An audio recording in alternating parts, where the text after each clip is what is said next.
Hello YouTube, today we've got an unexpected video for you. We've got blanking off of the EGR on my Volvo V70 D5. It's recently keeps coming up with an EGR fault.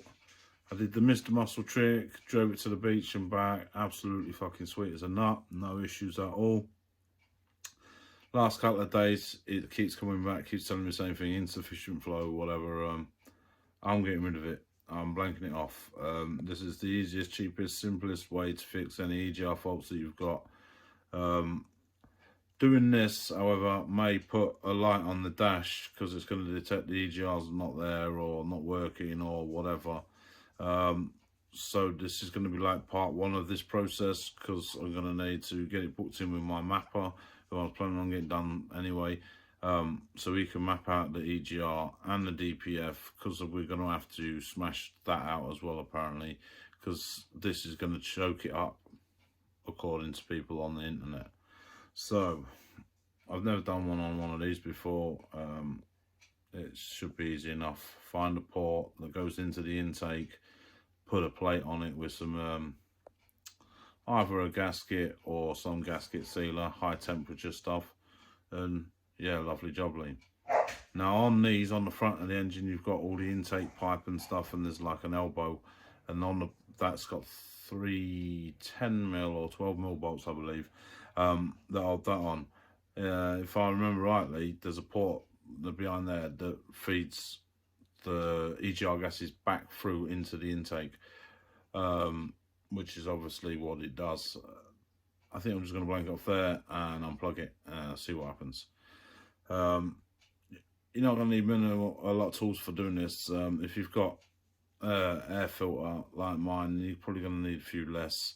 But if you've got like the proper air box and stuff and what have you, then you're going to probably need a few more steps to get yours to where mine will be to start with. So I'm going to sort myself out, get myself already, get some tools, what have you. I've got some crappy blanking plates that my dad gave me that the AA gave him for his Beamer that didn't fit. So I'm expecting them not to fit my car either, but you never know, we might be lucky. High temperature gasket sealant, and well, I've got a big sheet of steel in the shed, so if these don't fit, I'm going to just make my own. I'm just going to cut a square plate. I'm going to drill 2 holes for the bolt holes, and I'm going to sandwich it in between with a bit of gasket sealer and crank it back up. Job done. Yeah, it's not going to look the prettiest, but it will work. And it's behind the intake elbow thingy anyway, so you won't even bloody see it. So yeah, let me get myself sorted out and then we'll get outside. Okay, so as you see, I've got a cone air filter and stuff on mine. So you'll have an airbox and stuff here. And they advise you to remove all this. We want to just get here, so we ain't doing that. We're gonna rip this plastic cover off. So I'm gonna drive. We want to get in behind here. That's the intake elbow thing I was telling you all about. And here we have the EGR cooler. Yeah, EGR cooler. It's got coolant pipes going in, coolant pipes going out. It's basically like a big filtery type thing, like honeycomb mesh. Yeah, but then there's an hole that goes through and puts exhaust gases back into the intake, supposedly for a cleaner burn, better efficiency, blah blah blah blah blah. Yeah, that's balls. Right, the EGR itself is somewhere down here, tucked away. I can't quite see it. We're gonna need to find that. I have to get a torch because we want to unplug that. But other than that, it seems pretty simple enough. So I've got my little electric ratchet here because they're not very tight. I'm going to get this off first and then see if we've got anything that can blank that off. Right, you got the 3 10mm out. One there, one there, one there. Nice and simple.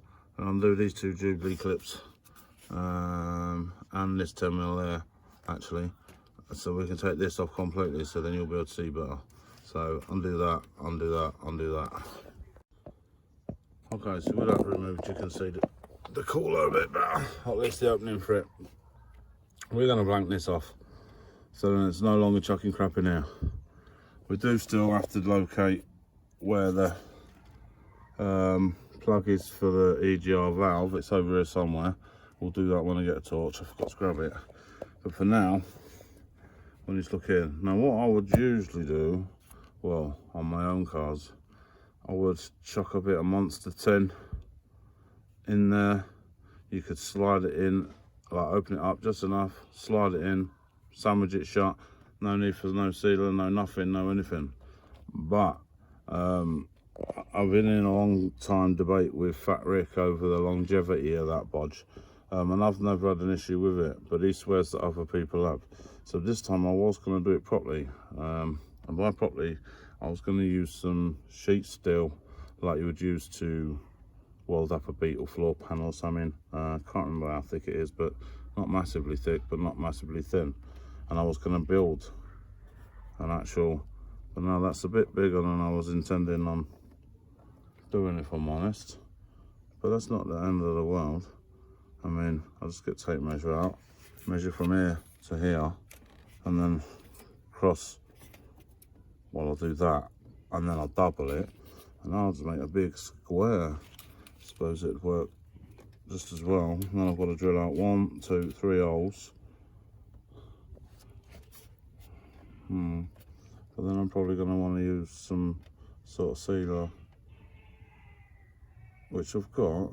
Yeah, I'm not sure if I'm liking that plan so much. Let me go see what I can find. Right, I've decided the metal I was going to use there is too thick. Now this plate, as you see, doesn't bolt up. There's not any chance that's going to bolt up, none whatsoever. But it does cover the hole. So what I'm going to do is clean this up a bit. I'm going to put a load of high temp fucking sealant around the cunt. I'm going to stick that on and I'm going to bolt it back together. And I suggest you buy the correct ones for yours or make one a bit better than I was planning, but this is basically the ins and outs of it. We're blocking this port so it stops chucking shit back through here and causing horrible crap to build up and get. So that's what we're doing. Now I do have another size one, but it's a bit weird shaped, but it did block it and all. So that's the route I'm going. I'm not suggesting you go that route, but we'll see. So let me go get some RTV and a light so we can check for that plug. Right, that's definitely too much, but I'm going to smush it around a bit, so don't worry about that, but that is definitely too much. Right, that's that smushed on there. I should probably smush a bit on there too. Yeah, I'm going to smush a bit on there too. I'm going to put just a nice bead around here though, and then squeeze them together. Okay, so as you see, I've done a much nicer job of that, because that needs to be nicer. We don't want to sucking that shit back in. Now, we'll install that to that and bolt it up nice and tight. Pretty simple, really. Alright, all bolted up. Lovely jubbly. Torque wrench, click, not really.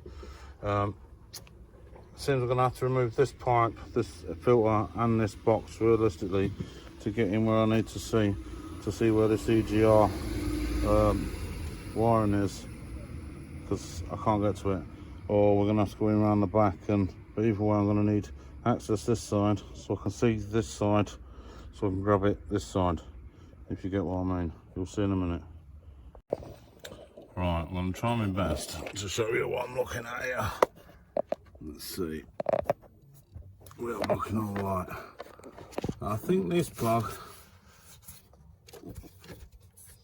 yeah, is your EGR plug. Seems to be a valve on the back of that cooler.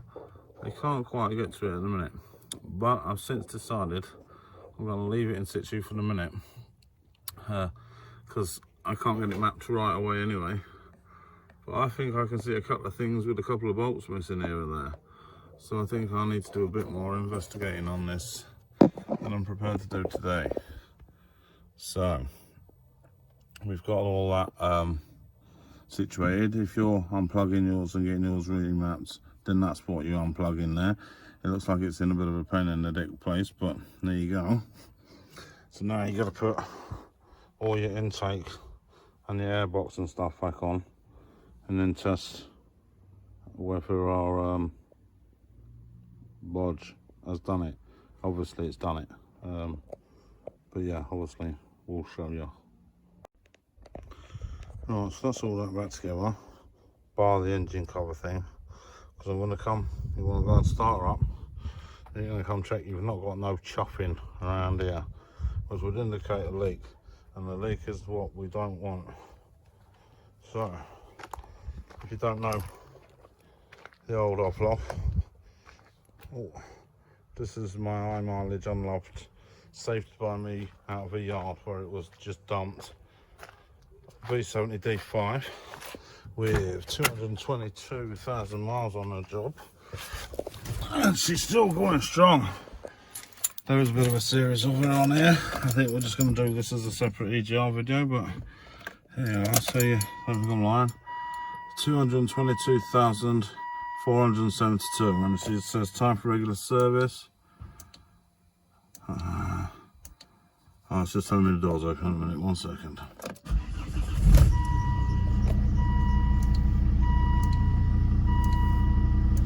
It's not giving me the EGR code now. That's random because I haven't coded it yet.